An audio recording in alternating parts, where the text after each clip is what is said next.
And now, 3 rounds of Fade the Noise, bold takes, sharp bets, and guaranteed heat. Introducing first, the hosts, Joe and Erik. Hello, everybody. Happy Friday. Welcome to episode 15 of Fade the Noise. We got most people have a 3-day weekend coming up, so any of our 9 to 5 people, congrats. It's going to be a good weekend. There's a lot of interesting stuff to bet on. We are officially into college football season. NFL's just around the corner. Baseball's almost at playoff points. Probably September to October, best time in sports, honestly, my opinion. So with me today, we've got our co-host and CEO of Moneyline Hacks, Joe, back with us. And we've also got Angel, our resident fantasy nut. And we're missing Aaron this week. He'll be back shortly, everybody. And we're going to get into the college football landscape and everything soon, I promise. But yeah, it's been an exciting week. I almost wanted to kill myself yesterday. Cowboys and Parsons officially split. Jerry Jones is a menace to society. Tomorrow night we got Texas and Ohio State coming up. So I know Aaron's not on the show. If you're not a part of the Moneyline Hacks Discord, I suggest that you get in. Aaron's one of the community cappers, and I think he's going to have some plays tomorrow that are going to be worth doing. Last thing I saw recently was we got Zhang Wei Li vacated her belt, and she's going to fight Valentina. And I told Joe that, and we have very different thoughts about what's going to happen, but what I want to happen. I'm very tired of Valentina. And so, yeah, let's dive on in. First off, we're going to start with UFC recap last week. That was the China card. For anyone who watched last week, I warned you, don't listen to me. And Johnny Walker, also a menace to society. And I'll pass it over to Joe. Joe, what do you got for what happened last UFC weekend? I know you did the picks. You just weren't able to make the show. So how'd it go? Yeah, it's good to be back on the show this week. But Erik, what are you doing, man? Just glossing over the biggest news, the worst news. This is a funeral. If you can't see behind us, this is a funeral. We just lost one of the greatest defensive players under the age of 27 in the league, if not the greatest defensive player that is young at this current moment in the league. That's all we had as a Cowboy Nation, being a Cowboy fan. All of us are Cowboy fans on this podcast right now because Aaron's not on it. So, we should be, mourning right now. But, Sad day. I know you're trying to keep the spirits up and the show moving, but this is just a devastatingly sad day for the Cowboy Nation, for sure. Yeah, I didn't want to talk about it. Okay. All right. Then let's move on. I'm sad, but two first rounders is not bad. Sorry. That's a terrible trade. Those are 2 early second rounders because Green Bay isn't getting anything under 25. And depending on the talent pool, that's going to be a terrible, terrible pick for us. Maybe we could bundle them together, get Arch Manning or something in a couple years. Trade all four, do it. I will say, before we dive into UFC, though, I did read somebody said this is Jerry's final attempt to recreate the 90s because they had the big Herschel Walker trade, which netted them draft picks, which turned into players that were, super valuable during the Super Bowl run. So they're saying that was about 5 picks and 5 current players with a total of 9 or 10 things they got back from that trade. This was one player that's a Pro Bowler that declined last year from Green Bay Packers and Kenny Clark, and 2 as low as you could probably get now with Micah on their team, first round picks that we got. So it's not a great trade at all. It's actually very terrible. It won't be what we saw in the 90s. And I'm the optimist. There's that. So you heard it here. Let's go Packers are winning the Super Bowl. Please no. Let's go on the UFC like you were saying, Erik. Last week we did very well. Usually I release picks for every single fight. We didn't do that because it was in China. And we weren't going to be able to enjoy it in most countries without waking up super early. So I mainly did the main card picks. But yeah, those went well. We were in the green. We had Pavlovich and Cortez Acosta to go the distance. 2 heavyweights. They went the distance. And then we had an SGP on Aljamain Sterling to win and over 14.5 minutes. And he won by decision, I believe. So that was another solid one. And then our big hit for that day was another main event underdog hit where we were on Johnny Walker to win, plus 300, and Johnny Walker got the win. So It was good. Other than that, this week there is no UFC. There is a couple of events that I would like to talk about. So I'm just gonna go ahead and talk about them. Take it away. Yeah, so basically today we have Dirty Boxing, promotion owned by Mike Perry. I don't know if John Jones has a stake in that company as well or not. He was involved, but I'm not really seeing much of him on the website or anything. So we'll say it's Mike Perry's co-promotion as of right now.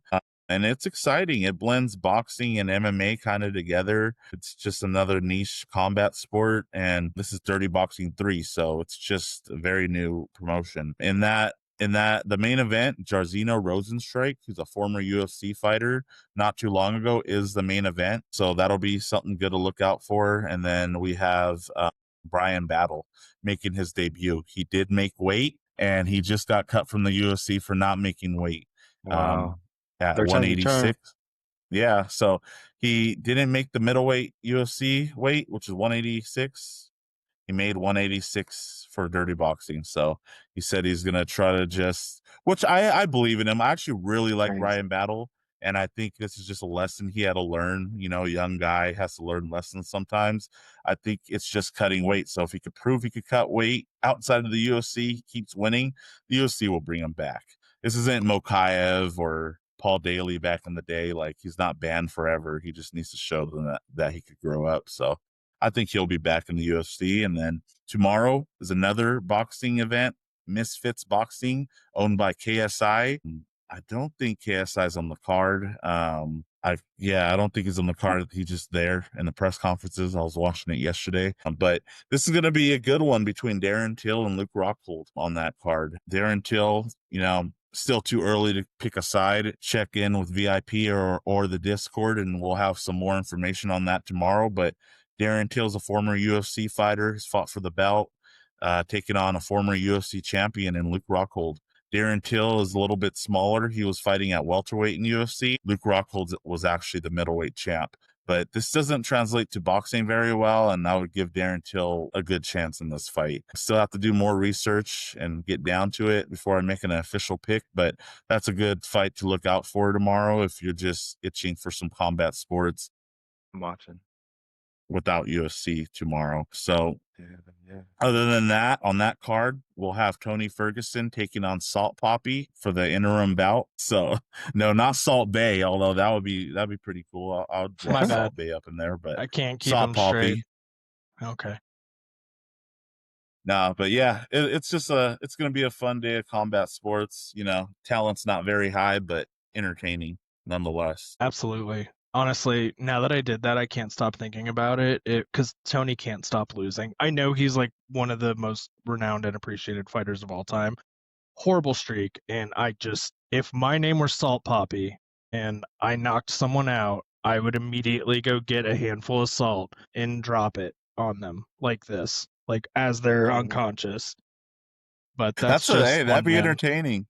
You'd have to Right? back that up though, because you start doing celebrations like that, you better hope you don't get flatlined. Well, yeah, as long as we don't get a guy named Piss Poppy who pees on me, I think I can handle it. But yeah, that's crazy. I looked it up. Jones is technically a co-owner of Dirty Boxing, and it's kind of funny that promotion. It sounds like kind of what UFC hopes to be. Like, it's, they prefer people who stand up because we had that boring ass Hamzat fight, even though he destroyed him. Yeah. Anyway, I just checked both my apps. I don't have lines for any of those, so I'm kind of curious. I feel like they drop those very late compared to when the card starts. Like, I remember that from Jake Paul fights too. Like, it would always show up pretty late. Well, the last Jake Paul fight where he actually boxed a boxer, Julio Cesar Chavez, it showed up for us in Colorado. So in Colorado, a lot of these fights don't show. Remember, we weren't able to bet a Jake Paul fight until his last fight. Yeah. It just wasn't on there. So this could be the same thing. There'll be lines available, just I don't know, not in every state. Yeah. It's going to be location dependent. And for those of you who prefer the old school ways, go see your local bookie. I'm just kidding. I'd never suggest anything illegal. That's the way to go, for real. Thank you for giving us the insight for combat sports. September is going to be a rough month, UFC wise, I think. Just not too much happening, but honestly, the fact that it culminates in the October 4th card, I cannot wait. Yeah, there'll be October, a few events September, no pay-per-view, but right? big pay-per-view returns October 4th, like you said. So it'll be nice. Yeah, and you're right. That's not fair. September has plenty of great matchups, so we'll get into those in the coming weeks. But for now, let's I just dive gotta on in. say, Ferguson is on an 8-fight losing Yeah. streak, so it's not too good. Some people would say this is do or die time for him. Kind of late in his career to making a boxing debut, but you never know. Could be a better fit for boxing. As far as the Darren Till and Luke Rockhold fight goes, Till is 2-0 under the Misfits banner, and he has one knockout. This is I think it's been 3 years since Rockhold's lost to Paulo Costa at UFC 278 in August, and his losing streak is sitting at 3. So it's quite some time since his last fight. I'm definitely going with Till in that fight, looking for a first round knockout. Yeah, That's all I I think got. that's a good breakdown for sure. One thing to note is Rockhold looked actually amazing in that fight against Costa, even though he's coming off that Right, 3 years ago.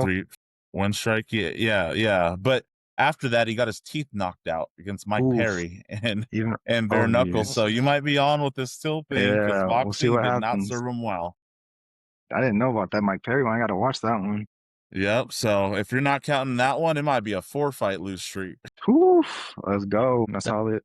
That's crazy. You mentioned 278. I think I was with Joe for that one. That's when Leon took the belt and Marab Dang. beat Jose Aldo. That was a crazy card. Sounds I about thought you were right. talking about when we were in the audience for Luke Rockhold getting his teeth knocked out Dang. here in Denver. Yeah, I 'Cause forgot. saw that that was a live? big that was the biggest night in bare knuckle history. It was Oh. for my birthday we went, and That's it was such a sweet. birthday present because Conor McGregor was sitting like 50 feet That's away from us the awesome. whole time, and I got to meet Rose and a lot That's of these other dope. stars. So Usman's it was a brother. great night. Hell Yeah, yeah. Mohammed Usman. I saw Joe Schmo. He was pretty Good. cool. That's dope. It's a good birthday present. Yeah, it was It good. was definitely a fun night. Cool. So let's get into MLB while we've still got it. We have a pretty cool slate today. They're all close games. We're going to start things off with Brewers at Blue Jays. We got Peralta versus the Beeb, and I know he's not called that. I just learned that is, and so I decided to use it. Don't judge me. And Jays are slight favorites at home. Angel, want to kick us off on that one? Yeah, we got Brewers at the Blue Jays. Freddie Peralta, 15-5 on the season with a 2.68 ERA, going against Shane Bieber, 1-0 on the season with a 1.5 ERA. We talked about Shane Bieber last week, or I did. It was one of my best bets, over 5K, and he hit 9K. So that was a pretty good bet. He made the season debut after being off for a year from Tommy John rehab, and he looked great.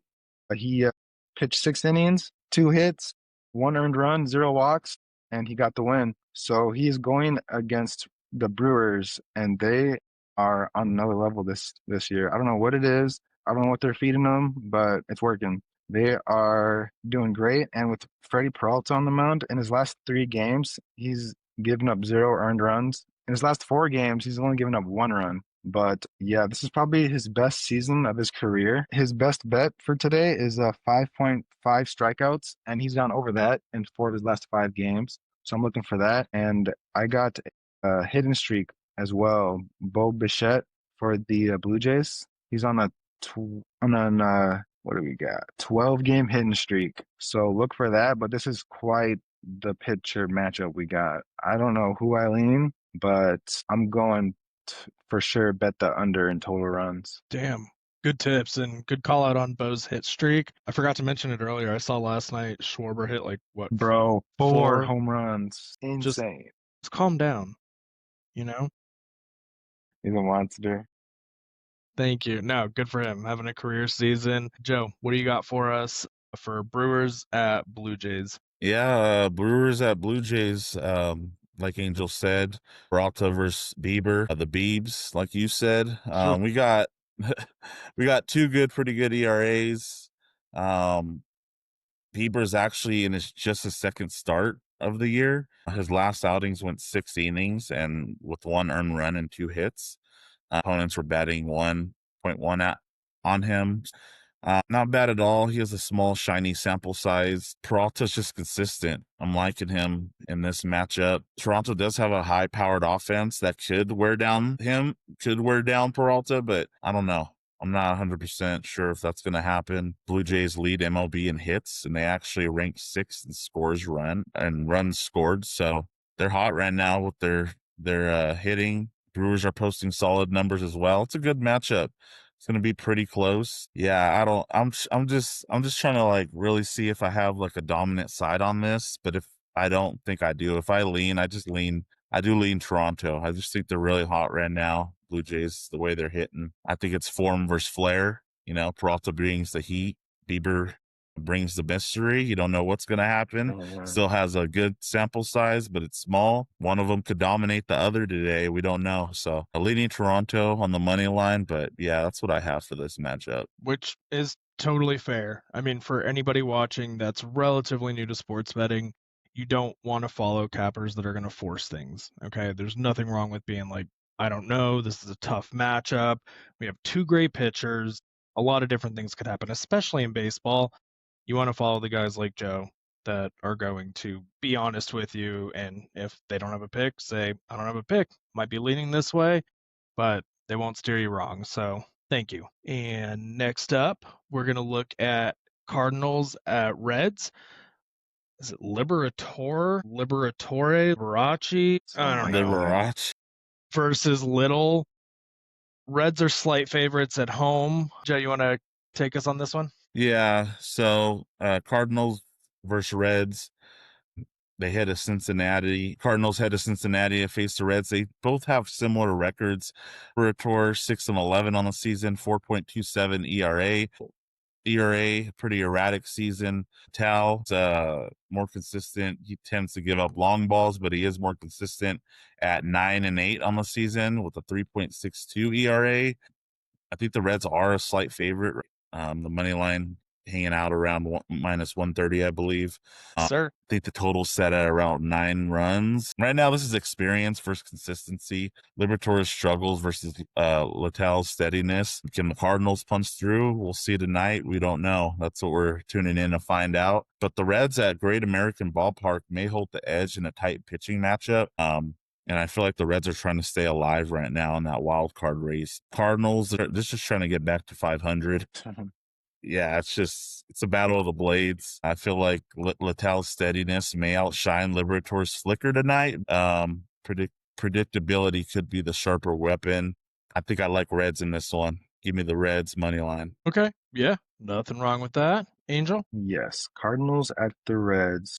Both teams are entering on a bit of a skid. Cardinals are 2-4 over their last 6. The Reds are 1-6 over their last 7. The Reds are 4 games back of the final wild card spot, so they need to kick it into gear. While the Cardinals are 6.5 back, which isn't too far back, but they'd have to, start winning. But it's going to be an interesting matchup to see who comes out victorious. But coming off a loss where he allowed 4 runs, Matthew Liberatore, he hasn't completed 5 innings in 6 of his last 7 outings. Not a good stat. He's a 25-year-old left-hander, and he's had a rough August, going 0-3 with a 5.4 ERA. So I'm kind of leaning towards the Reds. They got Zach Littell, and he's coming off a no-decision game. Since being traded from the Rays to the Reds, he's had 2 good starts and 2 not-so-good starts, but I think today will be one of those good starts. He's given up 10 runs in 20 innings for the Reds, which isn't too bad, but I think he keeps it low today, and I'm also leaning towards the Reds. Awesome. I'm going to write that down so I can do some crazy shit that's going to lose later. So thank you very much, and we're going to wrap things up with today's MLB slate. Rays at Nationals, Hauser versus Parker, with the Rays as slight favorites. So the first 2 games we had the home team as favorites. This one, Rays. And so I honestly don't know what to think of the Rays anymore, so that's why I keep my mouth shut. Angel, you want to do this one? Oh, yeah. We got the Rays at the Nationals. Adrian Hauser, 7-4 in the season with a 2.88 ERA, going against Mitchell Parker. He's 7-14, 6.1 ERA. The Washington Nationals are the last place in the major leagues, so I see why they favor the Rays. Adrian Hauser is coming off a win where he allowed 4 runs. Through his first 9 starts in 2025, he had a 1.56 ERA, but in his last 6 starts, the drop-off is starting to set in.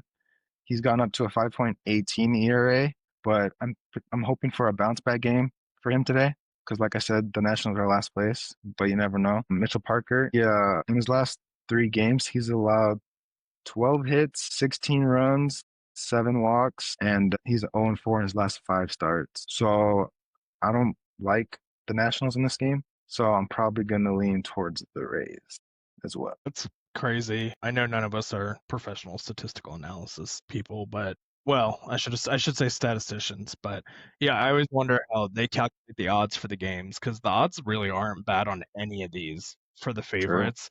And It's true. sometimes favorites win. We'll see. Everyone likes baseball. underdog.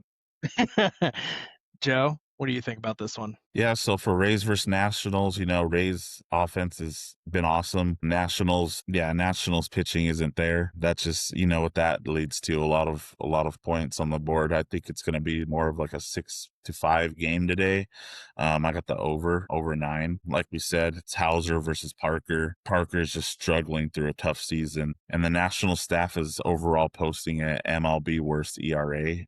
I feel real good about picking the over today. Yeah, the Rays have to seize this soft spot to boost their wild card push. I think that they could use this to their advantage, and continue to stack up wins and get in the playoffs. Yeah, I think the Rays they're chasing October, but the National staff is just slipping on banana pills. That's like a perfect way to put this matchup. We got one in contention and one out of contention. So I like the over on this one. That's what I got for Rays and Nationals. Cool. Yeah, love to hear it. And, at this time of the season, I feel like playoff potential plays such a massive role in the way that team managers decide to play their games, who to start, who to sit, decisions to make, risks to take. So, yeah, I'm not surprised these are difficult games you picked. So, this is really your fault, Joe. Yeah, it is. I wanted to switch it up. We're always playing Dodgers. We're always doing Yankees and Mets and all the fun teams. So thought I'd, put 3 hard matchups out there. Not even prime time really, but we tried it. We'll see how it works out. We'll get back to it next week. But next week is, NFL season. So Football. we're going to kind of pump the brakes on MLB a bit, and we'll get on talking about NFL. 100%. And yeah, that was a great decision anyway. I mean, I'm sure there are people that are going to watch this and be like, I don't know who to pick and I want to bet this game. You guys just helped them do that. So appreciate both of you. We're going to go into something I mentioned briefly at the end of last week's episode. Before we get to lock it in, we came up with our NFL picks for conference champs and Super Bowl champ. I mean, I'm personally doing contenders since I'm not like officially one of the cappers, and I can't wait. I'm gonna save myself though, and I'm gonna start off with Joe. I want to see what he thinks is gonna happen from an unbiased point of view, right? Everything with Parsons and the Cowboys. So, Joe, what are your predictions NFL wise for the upcoming season? Got 18 weeks of entertainment coming before playoffs even start. What do you got? Yeah, so I still have to pull up my notes. Go to Angel real quick. I'm having Not a technical problem. difficulties. You're fine, man. And Angel, if you need a sec, I'm happy to spout off at the mouth. Do it. I want to hear what you got to say. Okay. Well, hey, Tell your predictions. I don't want to pick winners necessarily, although I will. It's not my favorite though. What I can tell people is that the NFC is a disaster. Okay. So I feel very confident that whoever wins the conference championship will be from the NFC East, which at this point essentially means it's going to be the Eagles or the Commanders, which is just devastating to say. I am a Cowboys fan. Okay. If I had to pick, I would go Commanders because the Eagles are the worst and their fans are the worst of the worst. Yeah. You guys are worse than Jerry Jones, who I hate. So just keep that in mind. I'm That's going nice. Commanders as the conference champs. I like that. It's time for that sophomore leap as being a good team. Hey, he has Debo Samuel now, more weapons. You know what I mean? It's only gonna. Right. Terry McLaurin got paid. Let's go. hmm Throw that They ball. Protect they the retained a QB. lot of talent. So Oh, I I'm like gonna that. take them because the Eagles, they did very well. Frankly, the Chiefs kind of sucked last year and just sort of Andy Reided their way into success. Sure I did. guess you could say it was also on Mahomes a little bit, but Kelsey disappeared, whatever. Bro. Anyway, AFC, I'm gonna go with a wild card here. I don't actually think this is going to happen, but I could see it happening. I'm gonna say the Broncos. I think Ooh, I they like will the at Broncos. least make it deep. Okay. I believe in Sean Payton. I believe in the team they've built. They had one of the hardest roster cuts in the league because of how deep they were, and players are wanting to go there. We've got ex 49ers defenders coming out and speaking about it, saying, I wanted to go play ball with Knicks. And that's not like he's not the second coming of Peyton Manning. It's more just they have so much potential. They have a good coach. They're deep. They have a good line. And I just love how Sean Payton shits on everyone no matter what they do. Like, I think he was supposed to, their last preseason game, they were supposed to play 5 to 8 plays, and they ended up going like 3 series. And he was like, yeah, it was terrible. Like, of course, we're going to keep them in there until they do good stuff. And I think it's a winning attitude. If I'm being objective, I don't see them making it past the Ravens. They just won't. The Ravens are too good. I don't even think Chiefs make the AFC conference game this year. I really don't. We have to keep an eye out for the Bills, but we'll see how far things go. If the Bills make it that far, I'll change my tune. But for now, I'm going to go with the Broncos. Super Bowl, I'm going to say, actually, that'll cover my ass. Bills. I know you're not supposed to bet against yourself, but I like to cover my bases. So there you go. I'm done talking out of my ass. I haven't done nearly enough research yet. I got both fantasy drafts coming up in the next 5 or 6 days. And after that, so when we do next week's show, I will probably sound like I know what I'm doing. Should we go full circle? Joe, are you ready? Yeah, I'm ready. So for the NFC Conference Championship, I do think this puts Green Bay over the hump. I think they have the best pass rush on that conference now.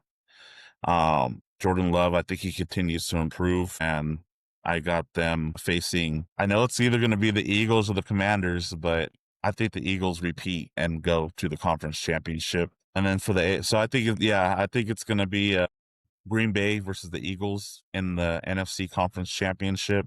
And then for the AFC Conference Championship, I actually have the Bills and the Ravens. I don't Mm-hmm. think, like you said, I don't think Chiefs.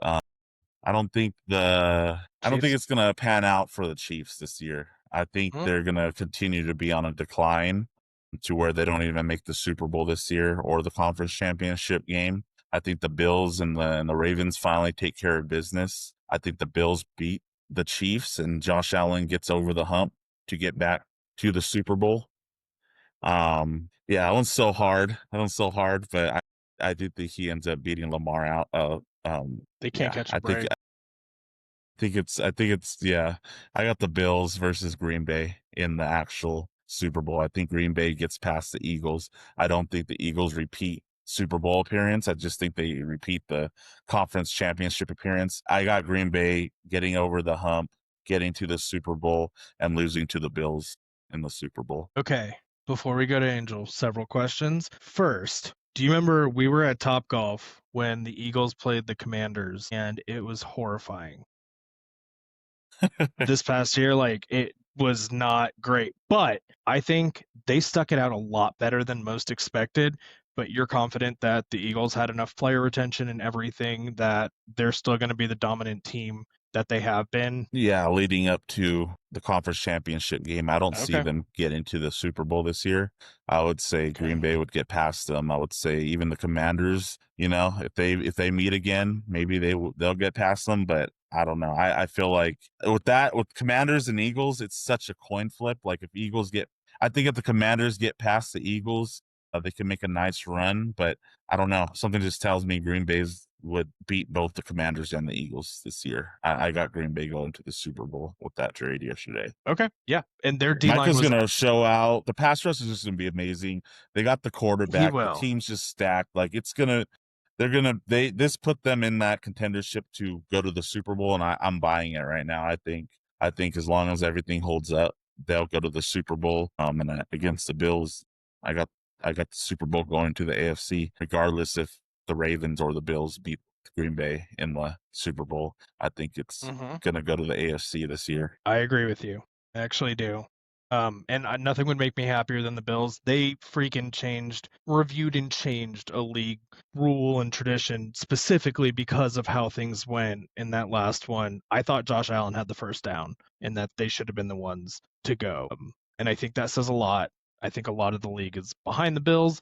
It's going to be great. I appreciate your Micah optimism. Personally, we'll see. I don't know. I don't think he's gonna necessarily bring them over the hump for a defense that was ranked in the 20s overall last He's year, but fine. you're right. They have a young, talented quarterback who's still not being paid like some max extension money, so they've got a full wide receiver room. Josh Jacobs at running back. They have one of the best coaches in the league. And now they made a lot of defensive upgrades as well, free agent signings, not just draft. And so I can see things going that way 100%. Those are really good picks. Thanks. Angel, what do you got? I can't wait to hear this. How we doing? How we doing? Well, some of y'all may not think the Cowboys are good, but I still do. Coming off injury, back last year, didn't play. That led to CD not playing. So you see them play, and you see them have one of the youngest and potentially most dominant offensive lines in the NFL for 2025. That might help them score some more points. I think they might have to lean on scoring more points like the Bengals because they don't have the best defense anymore. But I am going Cowboys and the Packers to meet in the conference championship where the Cowboys will get their revenge and they will win. And we will be facing either the Ravens or the Bills in the Super Bowl. But I am leaning more towards the Ravens because Lamar Jackson doesn't want to win MVP. He wants to win the Super Bowl MVP. And he's still young. Someone say he's in his prime, coming off being number one ranked in fantasy football. Just a silly stat. But he is on a few of my teams. I'm not trying to be impartial, but I got Ravens, Cowboys, Super Bowl, Ravens lose. Okay. Thank you. I think you're crazy, but I appreciate the spirit. Gotcha. I mean, check back in we're 18 at a weeks. funeral. We're at a funeral Yeah. right now. Micah's but dead to if, me. If that were to happen, you might need to go to mine because Hey, woo, let's go. that'd be Let's wild. go. I'm coming. Nothing would make me happier. My only concern, and I don't think the Cowboys, defensively, I think you said, we're no longer one of the top. It's going to be dependent on scheme because we lost someone. Micah didn't have as good of a year, not just because of the injuries, but because people knew what to expect. And so they're going to double team him. Now the whole scheme changes. They're going to run different types of plays. We have some depth. There's no point. Honestly, I'll do another Cowboys thing down the road at some point. Right now, anything could happen.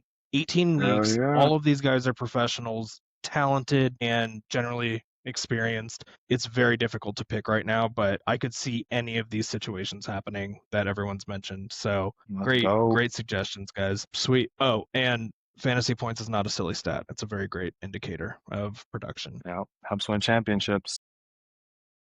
Cool. So we're going to finish things up, head into our lock it in segment. I cannot wait for football. And before we do, I don't have a lock it in pick, but with the hat, Texas playing Ohio State tomorrow, I think Arch Manning is going to have a do or die game in terms of all this hype. People are building it into something it isn't, but I think he has a good head on his shoulders, a great team, a great coach. He sat for 2 years, and I don't think it's going to rattle him, and I think it's going to be a close game, but I will be a little surprised if Texas pulls it off. So I'm not giving out picks. I just wanted to bring up my almost alma mater. Cool. So let's head into Lock It In, wrap up today's show. Let's go with Angel to start. What are our picks? I think you mentioned a best bet early on, but Yeah, got a couple to choose from. We'll go back to that Misfits boxing. I'm really liking that Darren Till to beat Luke Rockhold. I'm not sure he finishes him, but I have a feeling he's going to beat him. 3 years off is kind of a long time. Darren Till's, they're both in good shape right now, but I'm just leaning towards Till in that fight. To baseball, I'm going back to that Blue Jays and Brewers game. The run total is 7.5. I'm taking that under. Both pitchers are just great right now, and we do have a small sample size from Bieber, but it showed promise, and I think today will be a great challenge for both of them. My third best bet is Ranger Suarez, pitcher for the Phillies. He's turned it up a level or two. In his last 2 games, he has 21 strikeouts. Not bad. I know because I went against him in fantasy, unfortunately. But he's pretty good right now. His line, I believe, is 6.5 strikeouts. We don't need 10. We don't need 11. We just need 7. He's going against the Braves. Might be a bit of a challenge, but I think he's on fire right now on the mound, and I think he can get a 7. And one more best bet is Bobby Witt Jr. He plays for the Kansas City Royals, and he is on a 16-game hit streak. And I love riding streaks. So join the wave or watch. That's it. Awesome. You just convinced me to put a lot of money because I have Suarez at plus money for over 5.5 strikeouts. The Braves are a challenge, but he can do it. I got it. Cool. All right, I'm riding with you. Joe, what do you got for the lock it in segment? What bets are you going to give out today? So for lock it in today, I got 2 best bets. We'll go, they're both MLB bets. We'll go with best bet number 1.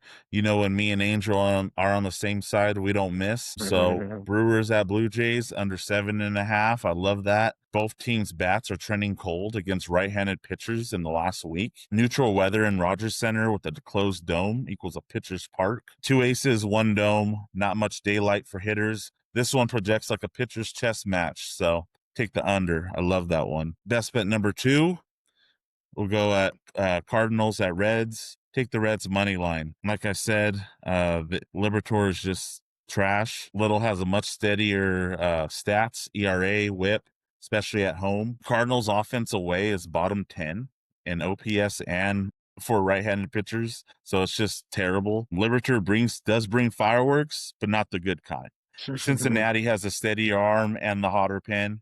Go with the Reds money line. Go. Okay. Cannot wait. I'm going to do some combination of that, probably a teaser. We'll see what happens. Cool. So that's the show today. I didn't prepare any college football stuff. Next week, we're going to pivot. Things will be a lot more football focused. I can't wait. Favorite sport, favorite time of year. And I think things are about to get really, really fun for everybody, especially after I beat either of these guys in fantasy. I will be talking shit, and I can't wait. No one can see what Joe just did, which is probably for the best. I'm just kidding. He was like, not going to happen. But yeah, so great lineup, great opportunities. Happy Friday to everyone. We got a 3-day weekend for most people. It's going to be a blast. So thanks for joining, watching the show. Check out our sponsor, Moneyline Hacks. Check out their Discord. Look for them on X, Twitter, whatever. And we've got some exciting announcements coming up, Moneyline Hacks wise in the next few weeks. And yeah, good luck, everyone. Hope you make some money, and we'll see you next week. Let's cash. Peace. Let's go.